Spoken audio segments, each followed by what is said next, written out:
시련 속에서 흔들리지 마음의 않는 길을 아시나요? 부처님이 전하는 시련의 의미를 알아보고 고통이 복이 되는 순간 우리는 마음을 놓게 됩니다. 누구에게나 한 번쯤은 감당할 수 없을 만큼의 고통이 찾아옵니다. 그때 우리는 묻습니다.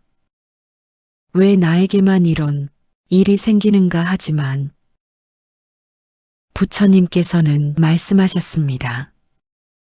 고통은 그대를 해치러 오는 것이 아니라 깨우러 오는 것이니라.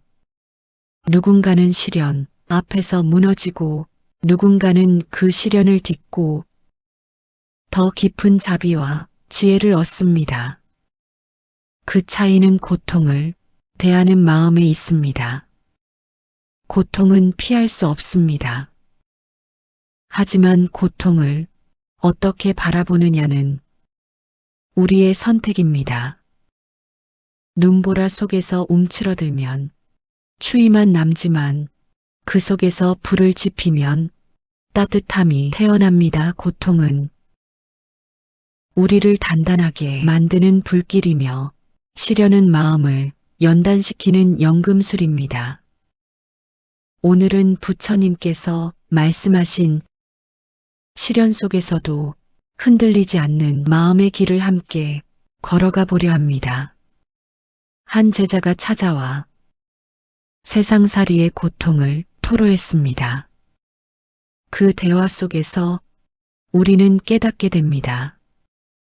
부처님이 말씀하신 고통을 이기는 진짜 수행이란 무엇인지 하늘을 바라보며 울고 싶을 때가 있습니다. 믿었던 사람에게 배신당하고 가족에게조차 이해받지 못하고 삶이 무너지는 것 같은 순간이 찾아옵니다. 그럴 때마다 우리는 묻습니다. 부처님, 저는 나쁜 짓을 하지 않았는데 왜 이렇게 괴로운 일이 계속되는 것입니까?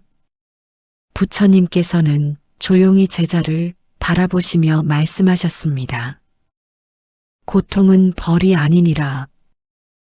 그대의 영혼을 일깨우는 종소리이니라. 제자는 눈을 크게 뜨고 물었습니다. 스승님, 저는 그저 평범하게 살고 싶을 뿐입니다. 그런데 왜 세상은 저를 이렇게 시험하는 걸까요? 부처님께서는 나무 아래 고요히 앉아 바람에 흔들리는 연잎을 가리키셨습니다. 저 연잎을 보아라. 비가 내리면 물방울이 잎 위에 떨어지고 햇살이 비치면 이슬이 증발하느니라. 잎은 아무 말도 하지 않지만 비도 바람도 햇살도 모두 그를 성장시키는 인연이니라. 그대의 삶도 그러하니라. 제자는 한동안 아무 말도 하지 못했습니다. 그리고 떨리는 목소리로 물었습니다. 그럼 시련이란 저를 단련시키기 위한 과정입니까? 부처님께서 미소 지으시며 대답하셨습니다. 그렇다. 시련은 그대의 마음을 단단하게 만드는 수행이 불길이니라. 고통이 없었다면 그대는 자비를 배울 수 없었을 것이다. 상처가 없었다면 남의 아픔을 헤아릴 수 없었을 것이다. 제자는 눈시울을 붉히며 고개를 숙였습니다. 스승님, 저는 괴로움을 피하고만 싶었습니다. 그런데 이제야 알겠습니다. 이 고통이 저를 깨닫게 하기 위한 부처님의 손길이었음을. 부처님께서는 잔잔히 대답하셨습니다. 그렇다. 시련을 원망하지 말라. 그것은 하늘이 그대를 버린 것이 아니라 더 높은 마음으로 이끌고자 함이니라. 그대가 이 고통을 견뎌낸다면 그 마음은 한층 깊어지고 그 깊은 마음에서 복이 피어나느니라. 제자는 눈을 감고 부처님의 말씀을 마음에 새겼습니다. 한참이 지나서야 그는 조용히 말했습니다. 이제 저는 고통 속에서도 감사하겠습니다. 그것이 제 마음을 단단하게 하는 부처님의 가르침이라면 이 또한 복으로 삼겠습니다. 부처님께서는 부드럽게 고개를 끄덕이며 말씀하셨습니다. 그대의 그 마음이 곧 수행이니라. 괴로움 속에서도 감사할 수 있다면 그대는 이미 깨달음이 문 앞에 서 있느니라. 그날 이후 제자는 부처님 곁을 떠나지 못했습니다. 그 말씀이 마음에 남아 자꾸 되뇌어졌습니다. 고통은 벌이 아니라 깨우침이다. 하지만 그는 여전히 자신 안에서 끝없이 올라오는 괴로움을 느꼈습니다. 어느 날 제자는 다시 부처님 앞에 나아가 무릎을 꿇었습니다. 스승님, 지난번 말씀을 듣고 마음을 다잡으려 했습니다. 하지만 괴로움이 사라지지 않습니다. 잊으려 해도 놓으려 해도 자꾸만 다시 생각이 납니다. 고통이 왜 이렇게도 제 마음에 남아 있는 걸까요? 부처님께서는 고요히 눈을 감으셨다가 연못 위로 떨어지는 낙엽을 바라보며 말씀하셨습니다. 그대의 마음이 놓지 못하기 때문이니라. 고통은 일어난 일이 아니라 그 일을 붙잡고 있는 마음에서 비롯되는 것이니라. 제자는 숨을 삼켰습니다. 마음을 놓지 못한다는 건 그 일이 아직 끝나지 않았기 때문입니까? 부처님께서는 잔잔히 미소 지으셨습니다. 세상 모든 일은 이미 지나가느니라. 다만 그대의 마음이 그 자리에 머물러 있을 뿐이다. 이미 지나간 일에 계속 머문다면 고통은 떠나지 못하고 그대를 따라다니게 되느니라. 부처님은 가까이 있던 돌멩이 하나를 집어들었습니다. 그리고 손바닥 위에서 천천히 내려다보며 말씀하셨습니다. 이 돌을 쥐고 있으면 손이 무겁지 않느냐? 제자는 고개를 끄덕였습니다. 네, 스승님. 오래 쥐고 있을수록 아픕니다. 그렇다면 그대가 이 돌을 놓으면 고통이 사라지지 않겠느냐? 예, 그렇습니다. 그렇다. 마음도 그러하니라. 놓지 않으면 무겁고 붙잡으면 괴로우며 놓는 순간 가벼워지고 자유로워지느니라.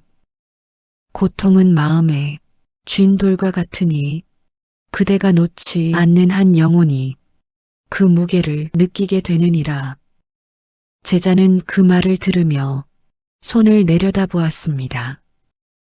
그리고 자신이 여전히 움켜쥐고 있는 기억과 슬픔을 떠올렸습니다. 스승님, 저는 그 돌을 놓고 싶습니다. 하지만 놓는 법을 모르겠습니다. 부처님께서는 부드럽게 말씀하셨습니다. 놓으려 하지 말고 그저 바라보라. 그 돌을 보고 그 무게를 느끼되 그것이 나의 전부가 아님을 알아차리면 그 순간 손이 저절로 펴지게 되느니라. 제자는 눈을 감았습니다. 그리고 가만히 자신의 마음을 들여다보았습니다. 눈물 한 줄기가 흘렀지만 그 눈물 속에는 처음으로 조금의 평안이 섞여 있었습니다. 부처님께서는 조용히 말씀하셨습니다. 그대여, 괴로움은 남이 만든 것이 아니라 놓지 못하는 마음이 만든 그림자이니라. 그 마음을 알아차리고 바라볼 수 있다면 이미 그대는 고통이 절반을 건넌 것이니라. 그날 저녁 제자는 부처님 곁에 남아 있었습니다. 연못 위로 달빛이 비치고 산새들은 고요히 잠들어 있었지요. 제자는 물었습니다. 스승님, 놓으려 하면 더 집착이 생기고 잊으려 하면 더 또렷이 떠오릅니다. 마음을 놓는다는 게 이렇게도 어렵습니까? 부처님께서는 잔잔히 미소 지으며 말씀하셨습니다. 마음을 놓는다는 것은 버리는 것이 아니니라. 있는 그대로 바라보되 그 안에 머물지 않는 것이니라. 그리고 부처님은 제자와 함께 천천히 연못가를 걸으셨습니다. 달빛 아래 잔잔한 물결이 일렁였지요. 이 연못을 보아라. 예, 스승님. 그대가 손으로 물을 움켜주려 하면 어찌 되느냐? 손 사이로 흘러내립니다. 그렇다. 물을 잡으려 하면 흘러가고 그저 바라보면 고요히 머무느니라. 마음도 그러하니라. 잡으려는 순간 흩어지고 내려놓을 때 고요해지느니라. 제자는 조용히 그 말을 되뇌었습니다. 잡으려 하면 흩어지고 내려놓을 때 고요해진다. 부처님께서는 잠시 발걸음을 멈추고 연못 위의 달빛을 가리키셨습니다. 그대는 지금 달이 물 위에 비친 것을 보고 있느냐? 예, 아름답습니다. 그러나 그대가 물결을 흔들면 달도 흔들리지 않느냐? 그렇습니다. 달이 흔들린 것이냐? 아니면 물이 흔들린 것이냐? 제자는 그제야 미소를 지었습니다. 물이 흔들린 것이죠. 달은 언제나 그대로인데. 부처님께서 고개를 끄덕이셨습니다. 옳다. 달은 본래 고요하니라. 그대의 마음도 그러하니라. 세상의 고통이 마음을 흔드는 것처럼 보여도 사실은 그대의 마음이 먼저 요동친 것이니라. 마음을 고요히 하면 세상은 다시 맑게 비치게 되느니라. 제자는 그 말을 듣고 연못을 바라보다가 문득 깨달음을 얻은 듯한 표정으로 물었습니다. 스승님, 그렇다면 시련 속에서도 마음을 고요히 지키면 그 고통조차 나를 해치지 못한다는 말씀이십니까? 부처님께서는 잔잔히 웃으셨습니다. 그렇다. 마음을 다스리는 자는 세상의 풍파에도 흔들리지 않느니라. 바람은 나뭇가지를 흔들지만 뿌리 깊은 나무는 결코 쓰러지지 않느니라. 마음의 뿌리가 고요하면 어떤 고통도 그대를 무너뜨릴 수 없느니라. 제자는 그 자리에 앉아 두 손을 모았습니다. 스승님, 이제 알겠습니다. 고통을 없애려 애쓸 것이 아니라 그 안에서 내 마음을 닦는 것이 진짜 수행이군요. 부처님께서는 부드럽게 말씀하셨습니다. 그렇다. 시련은 피할 수 없으나 그대가 어떻게 바라보느냐에 따라 복이 되기도 업이 되기도 하느니라. 마음을 고요히 하라. 그 고요가 그대를 살리고 그 고요가 곧 복이 되느니라. 제자는 깊은 숨을 들이쉬며 처음으로 달빛을 고요히 바라보았습니다. 그 달빛은 아무 말 없이 그를 감싸주고 있었습니다. 며칠 뒤 제자는 새벽 안개 속에서 부처님께 다가갔습니다. 그의 얼굴에는 지난날보다 훨씬 잔잔한 빛이 깃들어 있었지만 아직 어딘가 미묘한 슬픔이 남아 있었습니다. 스승님, 이제 마음을 조금은 고요히 하는 법을 알겠습니다. 하지만 아직도 고통이 완전히 사라지진 않습니다. 때때로 그때의 상처가 떠올라 가슴이 저립니다. 이런 마음을 어떻게 다스려야 하겠습니까? 부처님께서는 고개를 들어 붉게 물든 새벽 하늘을 바라보셨습니다. 그리고 잔잔히 말씀하셨습니다. 고통이 사라지지 않는 것은 그대가 아직 그 안에서 배워야 할 것을 다 배우지 못했기 때문이니라. 제자는 그 말을 곱씹으며 물었습니다. 배워야 할 것이라니요. 스승님, 고통이 주는 것이 대체 무엇이 있겠습니까? 부처님께서는 한 송이 시든 꽃잎을 손에 들어 보이셨습니다. 이 꽃을 보아라. 시들고 떨어졌으니 이제 쓸모없다고 생각하느냐? 예, 이미 죽은 꽃이니 가치가 없습니다. 그렇지 않다.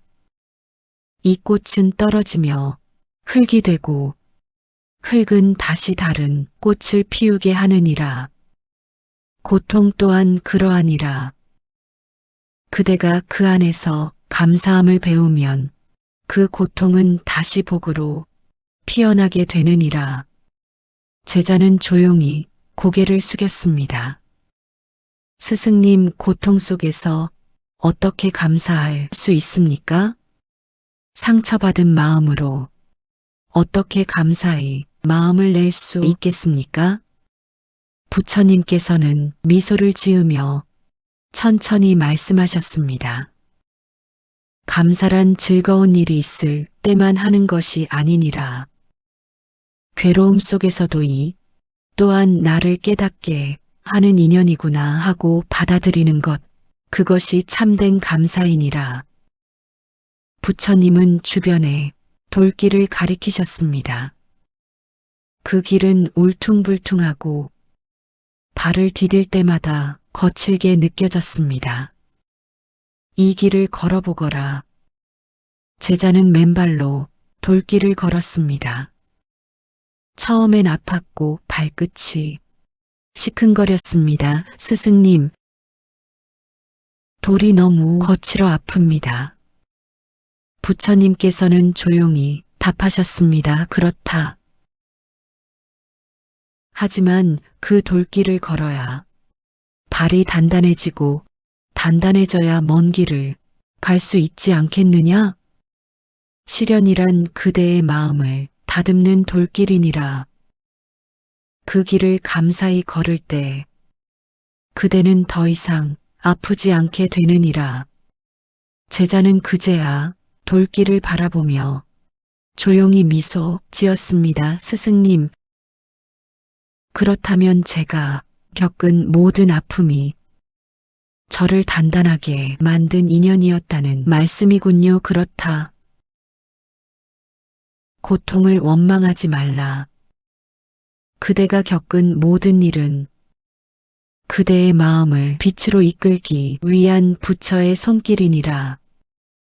감사할 줄 아는 자는 시련 속에서도 복을 짓고 원망하는 자는 복을 잃고 다시 업을 짓느니라. 제자는 눈을 감고 부처님의 말씀을 깊이 새겼습니다. 그 순간 마음속에서 오래된 원망이 조금씩 녹아내리는 듯 했습니다. 부처님께서는 조용히 말씀을 맺으셨습니다. 그대여 감사는 세상에서 가장 강한 수행이니라. 감사할 수 있을 때 그 마음에는 탐욕이 사라지고 화가 가라앉으며 미움이 자비로 변하느니라. 고통 속에서 감사하는 자, 그가 곧 고통을 초월한 자이니라.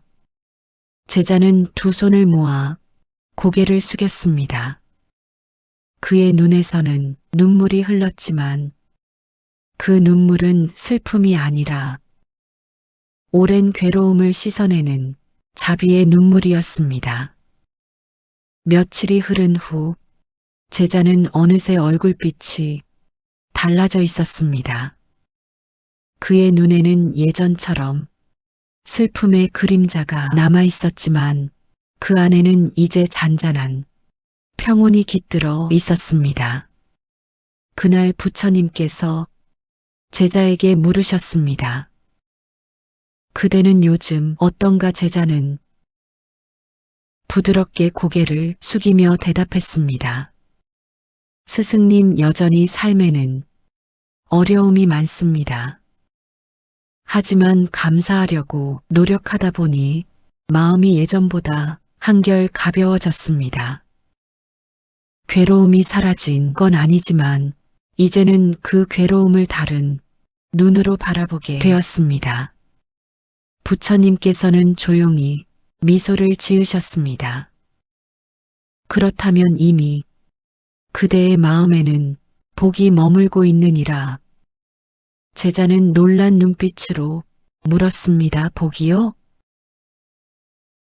저는 그저 감사한 마음을 내려고 노력했을 뿐인데요. 부처님은 천천히 말씀하셨습니다. 복은 하늘에서 내리는 것이 아니라 감사의 마음이 머무는 곳에서 저절로 자라느니라. 그대가 누군가를 원망할 때 마음은 다치고 업이 쌓인다. 그러나 그대가 감사할 때 마음은 열리고 복이 들어오느니라. 그 말에 제자는 한참을 생각에 잠겼습니다. 스승님, 그럼 감사가 복이 되는 이유는 무엇입니까? 부처님께서는 연못가의 물결을 바라보며 말씀하셨습니다. 감사는 욕심을 멈추게 하느니라. 욕심이 사라지면 마음이 고요해지고 고요한 마음에는 자비가 피어나느라. 자비가 머무는 곳에 복이 자라나는 것이다. 그때 한 제자가 다가와 물었습니다. 스승님, 감사하려 해도 마음이 힘들 때가 많습니다. 억울한 일도 많고 상처가 남아 쉽게 고마움을 느낄 수 없습니다. 부처님께서는 부드럽게 그를 바라보셨습니다. 감사는 억지로 웃으며 하는 것이 아니니라. 감사는 그럼에도 불구하고의 마음이니라. 괴로움이 있을지라도 이 삶 속에서 아직 숨쉬고 있음에, 아직 배우고 있음에 고마워할 수 있다면 그대는 이미 복을 짓고 있는 것이다. 잠시 침묵이 흘렀습니다. 그리고 바람이 지나가며 연희 위에 물방울이 흔들렸습니다. 부처님께서는 그 물방울을 가리키며 말씀하셨습니다. 감사의 마음은 저 물방울과 같으니라. 작게 보일지라도 그 안에는 하늘이 비친다. 작은 감사 하나가 그대의 마음 전체를 맑게 하느니라. 제자는 고개를 끄덕이며 조용히 말했습니다. 스승님, 이제 알겠습니다. 감사는 단순히 예의가 아니라 삶을 바꾸는 마음의 수행이군요. 부처님께서는 미소를 지으셨습니다. 그렇다? 감사의 마음은 곧 복의 문이요. 원망의 마음은 업의 문이니라. 감사로 마음을 채우면 세상의 모든 일이 그대에게 가르침이 되느니라. 제자는 합장하며 눈을 감았습니다. 그의 마음은 더 이상 무겁지 않았습니다. 고통이 사라진 것은 아니었지만 그 고통을 받아들이는 마음이 변하자 세상도 함께 달라져 있었습니다. 어느 날 제자는 부처님 곁에 앉아 있었습니다. 그의 얼굴에는 지난 날보다 훨씬 평온한 빛이 돌았지만 눈동자 깊은 곳엔 여전히 지울 수 없는 상처가 남아 있었습니다. 그는 조심스레 입을 열었습니다. 스승님 감사하려고 노력할수록 마음이 조금씩 평온해졌습니다. 하지만 아직도 힘든 일은 계속 일어납니다. 왜 제 삶엔 이렇게 시련이 끊이지 않는 걸까요? 감사하는 마음을 내면 고통도 사라지는 줄 알았습니다. 부처님께서는 잠시 눈을 감으시더니 조용히 말씀하셨습니다. 고통이 사라지는 것이 수행의 목적이 아니니라. 고통은 사라지는 것이 아니라 그대 안에서 녹아 변하는 것이니라. 제자는 고개를 갸웃했습니다. 녹아 변한다. 그것이 무슨 뜻입니까? 부처님께서는 곁에 놓인 작은 나무 토막을 들어 보이셨습니다. 이 나무를 불에 넣으면 어찌 되느냐? 타서 사라집니다. 그렇다. 그러나 완전히 사라지는 것이 아니라 그 불길 속에서 다른 형태로 변하느니라. 불은 나무를 태우지만 동시에 빛과 따뜻함을 남기지 않느냐? 제자는 고개를 끄덕였습니다. 그대의 고통도 그러하니라. 그것은 그대의 업을 태워 없애고 그 불길 속에서 복이 씨앗을 피워내느니라. 고통은 그대를 파괴하려 온 것이 아니라 그대를 정화하려 온 불길이니라. 제자는 그 말을 들으며 눈시울이 붉어졌습니다. 스승님, 그럼 지금 제가 겪는 괴로움도 사실은 제 업을 녹이는 과정입니까? 부처님께서는 미소를 지으셨습니다. 그렇다.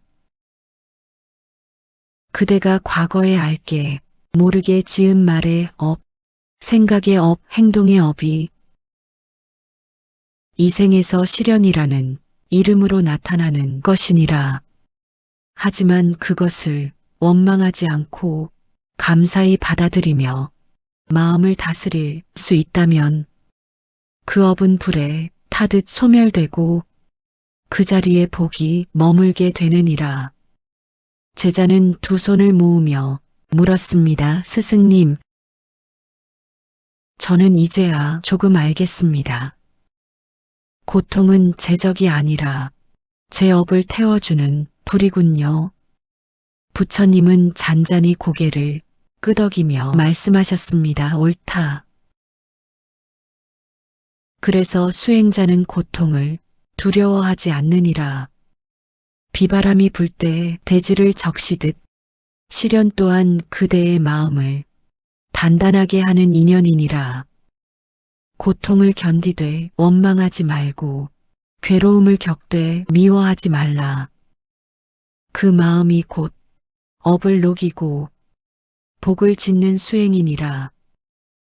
그때 한 노승이 곁을 지나며 들고 있던 등잔불이 꺼질 듯 흔들렸습니다. 부처님께서는 그것을 바라보시며 마지막으로 덧붙이셨습니다. 그대여 불은 흔들려도 꺼지지 않듯 마음이 흔들려도 꺼지지 말아야 하느니라. 고통이 그대를 덮을지라도 그 속에서 자비를 잃지 않으면 그 불은 복이 되어 그대의 길을 밝히게 되느니라. 제자는 그제야 고통을 두려워하지 않는 마음을 얻었습니다.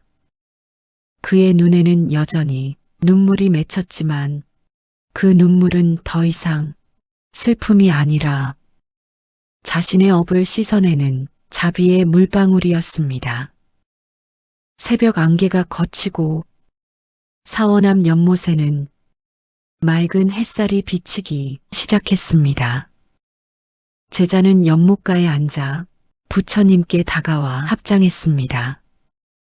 스승님 말씀하신 대로 고통을 원망하지 않으려 애쓰고 있습니다.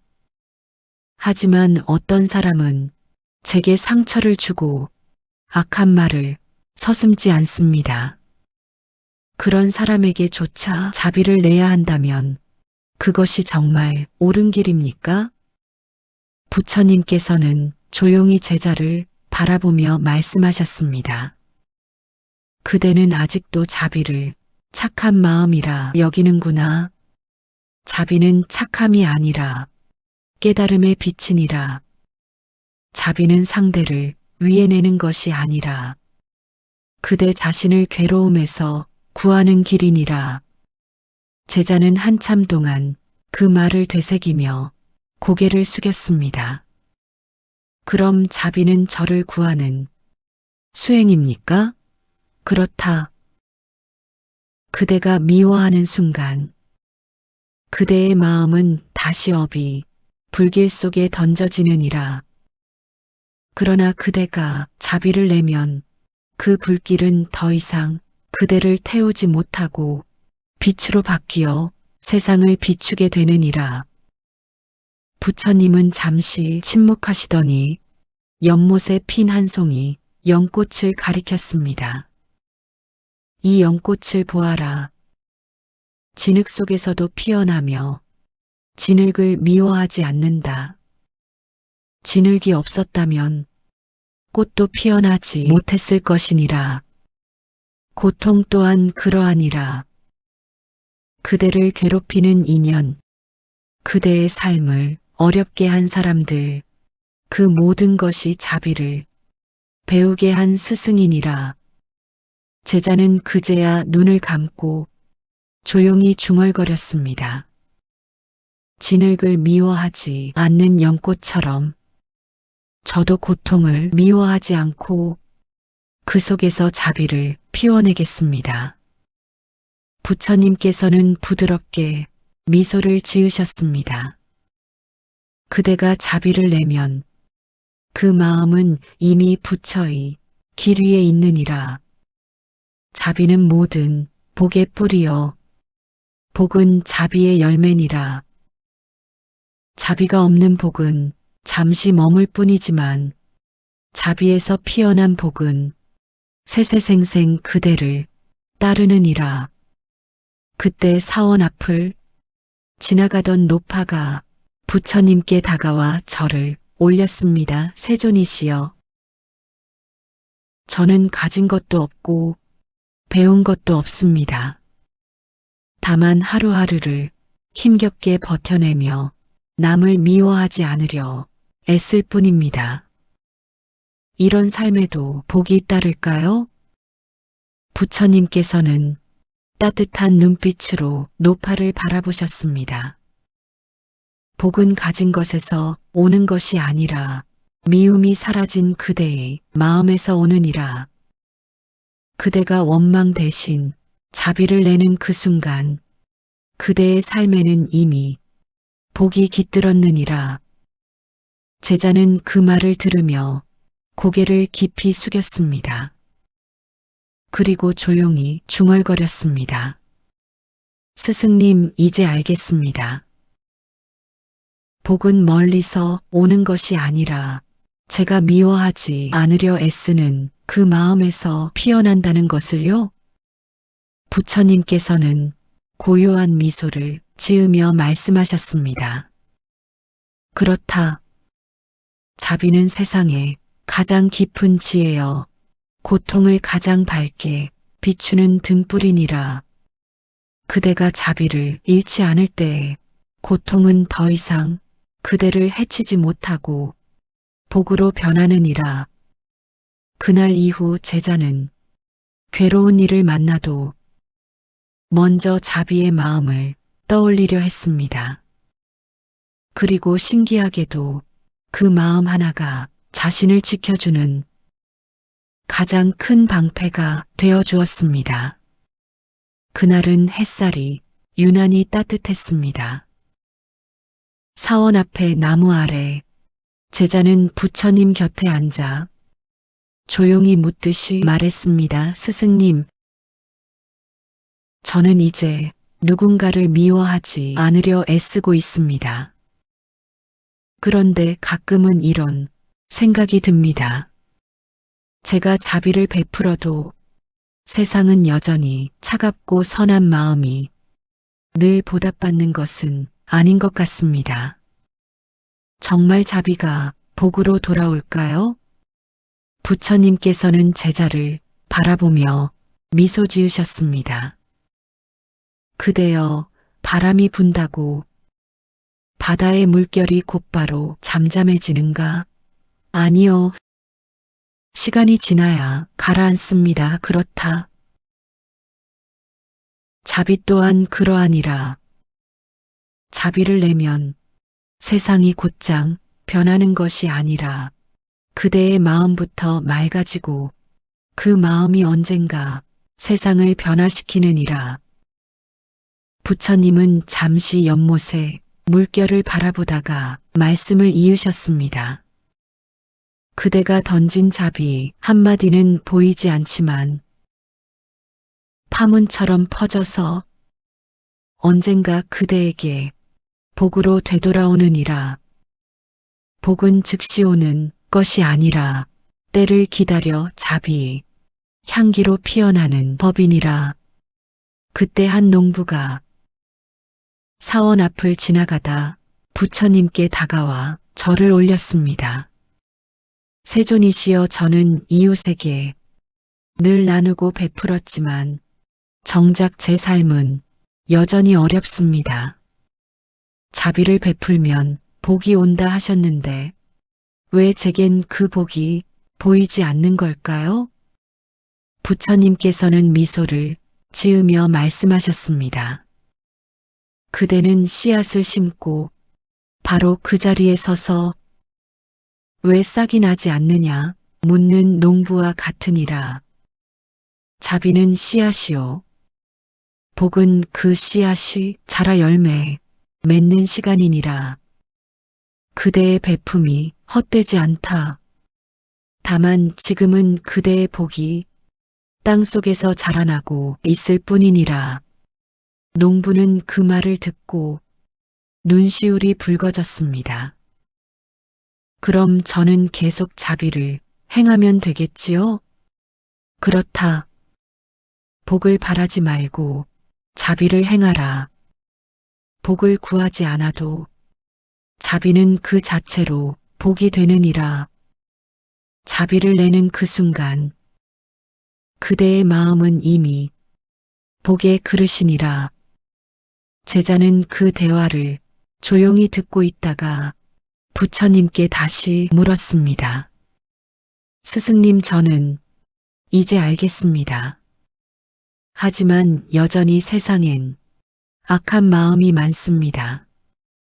그런 세상에서 자비롭게 산다는 건 너무 어려운 일 아닙니까? 부처님께서는 부드럽게 눈을 감으며 대답하셨습니다. 자비는 세상을 바꾸기 위한 것이 아니라 세상 속에서 자신을 지키기 위한 방패이니라.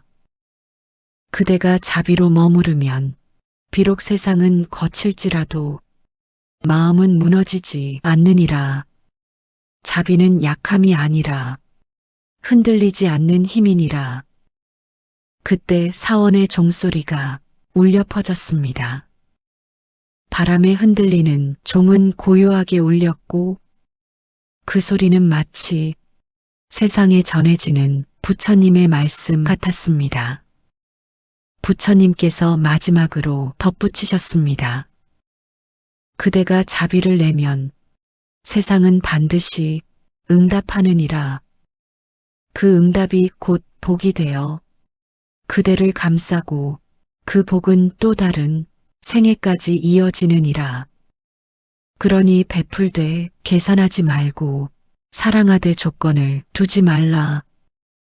그대의 자비는 결국 그대 자신을 구원하느니라. 제자는 그 말을 들으며 조용히 합장했습니다. 스승님, 이제는 믿겠습니다.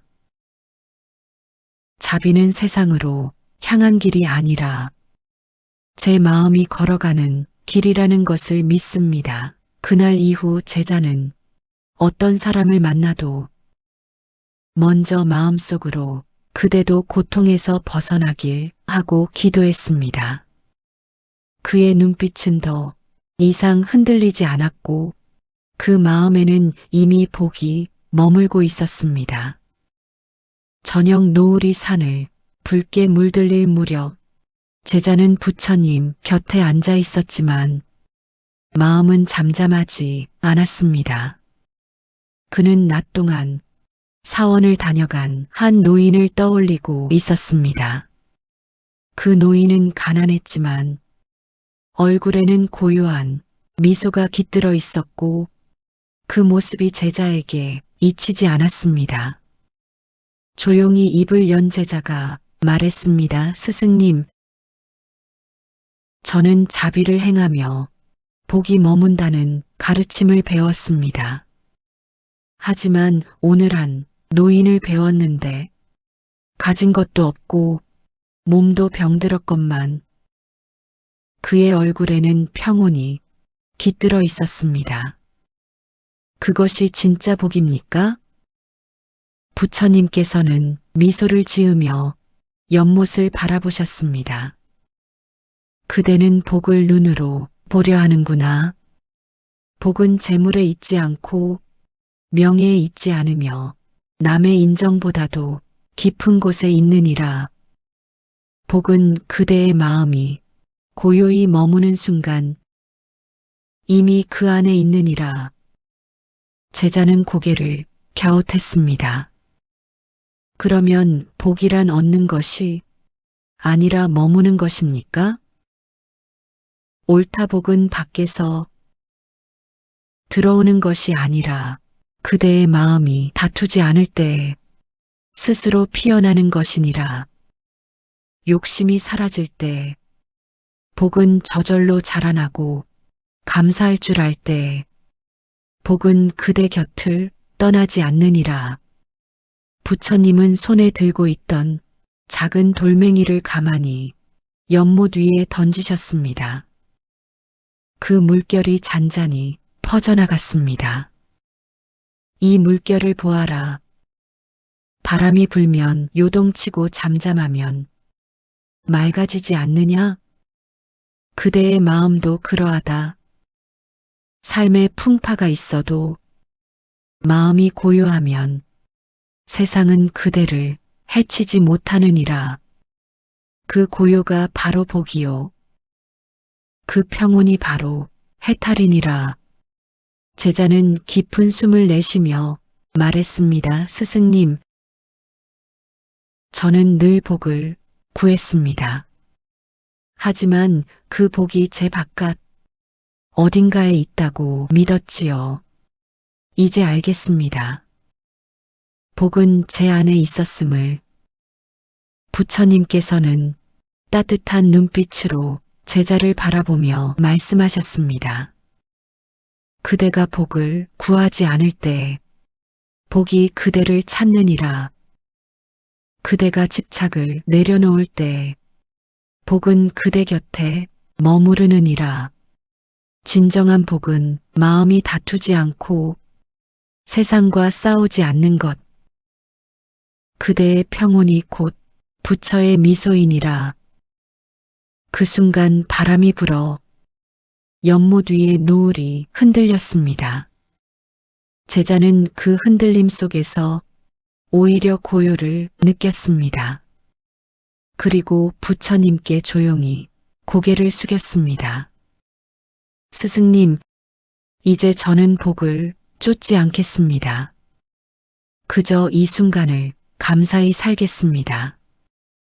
부처님께서는 미소를 지으며 말씀을 맺으셨습니다. 그대여 마음이 고요할 때 세상의 모든 복이 그대 안에 머무느니라. 세속의 복은 바람과 같아 머물지 않지만 마음의 복은 천년이 지나도 사라지지 않느니라. 그 고요 속에 부처가 있고 그 평온 속에 길이 있느니라.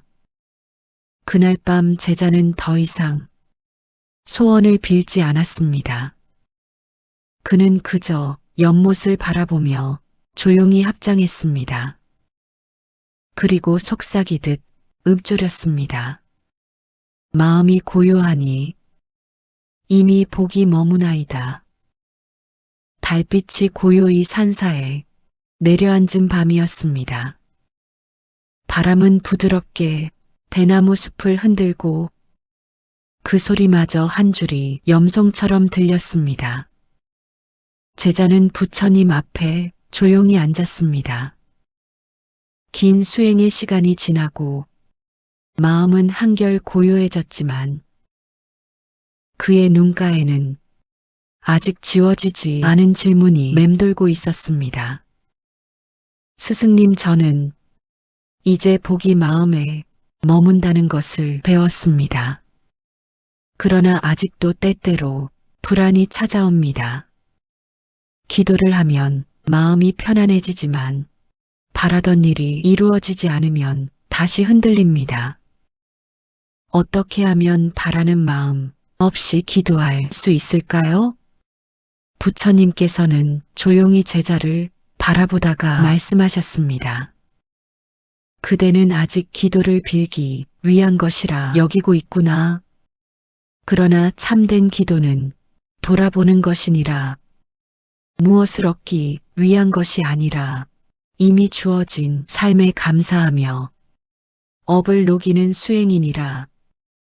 제자는 잠시 고개를 떨구었습니다. 감사하며 기도한다. 저는 그것이 어렵습니다. 마음이 힘들 땐 감사가 떠오르지 않습니다. 부처님께서는 부드럽게 미소를 지으셨습니다. 그대여, 감사는 마음이 평안할 때 생기는 것이 아니다. 고통 속에서도 이 또한 인연이로다 하고 받아들이는 마음, 그것이 바로 감사의 뿌리이니라. 그대가 그 마음을 낼 때 그대의 업은 더 이상 그대를 묶지 못하고 변화하기 시작하느니라. 부처님은 두 손을 모으고 눈을 감았습니다. 그리고 아주 낮은 목소리로 제자에게 들려주셨습니다. 이 기도를 기억하라. 이 고통도 나를 깨우기 위한 부처님의 방편이니 감사합니다. 이 인연도 나를 단단히 세우기 위한 길이니 감사합니다. 그대가 이렇게 기도할 때 그대의 마음은 이미 해탈의 문턱에 서 있느니라. 제자의 눈가에 눈물이 맺혔습니다. 그는 조용히 합장하며 말했습니다. 스승님, 이제 알겠습니다. 기도는 세상을 바꾸는 것이 아니라 내 마음을 맑히는 수행이라는 것을요. 부처님께서는 부드러운 미소로 말씀을 맺으셨습니다. 간절한 마음은 업을 녹이고 감사하는 마음은 복을 머물게 하느니라. 그대가 감사로 기도할 때 세상은 그대의 마음을 따라 변하느니라. 그러니 바람이 아니라 감사를 올려라. 그대가 이미 복된 존재임을 깨닫게 될 것이니라. 달빛이 사원의 돌계단 위를 부드럽게 비추었습니다. 제자는 그 빛 속에서 조용히 합장했습니다. 그리고 아무 말 없이 그러나 마음 깊이 속삭였습니다. 부처님, 감사합니다. 이 인연도, 이 삶도, 이 깨달음도 모두 제게 온 복이었습니다. 그 순간 사원 종소리가 천천히 울렸습니다. 밤하늘을 울리는 그 소리 속에 세상의 번뇌가 잠시 멎은 듯 했습니다. 제자의 얼굴에는 평온한 미소가 번졌고 그의 기도는 바람에 실려 멀리 멀리 퍼져나갔습니다. 삶의 고통과 시련은 결코 헛되지 않습니다. 부처님께서는 말씀하셨습니다. 간절한 마음은 업을 변화시키고 감사의 마음은 복을 머물게 한다. 이 영상은 단순한 기도법이 아닙니다. 삶의 근본을 바꾸는 마음의 수행이며 어떤 어려움 속에서도 다시 일어설 수 있는 내면의 힘을 일깨우는 부처님의 지혜입니다. 기도는 누군가를 불러 도움을 청하는 일이 아니라 스스로의 마음을 밝히고 업을 녹이는 수행입니다. 그대가 간절히 마음을 모으고 그 안에 감사의 향을 피운다면 세상은 그 마음을 따라 변하게 됩니다. 오늘 이 영상을 통해 여러분의 마음에도 평온한 자비와 깊은 감사의 향이 머물길 바랍니다. 기도는 소리로 하는 것이 아니라 고요한 마음의 떨림으로 하는 것입니다. 전하길 바랍니다. 이 말씀이 위로되었다면 감사합니다. 이 글자를 남겨주세요.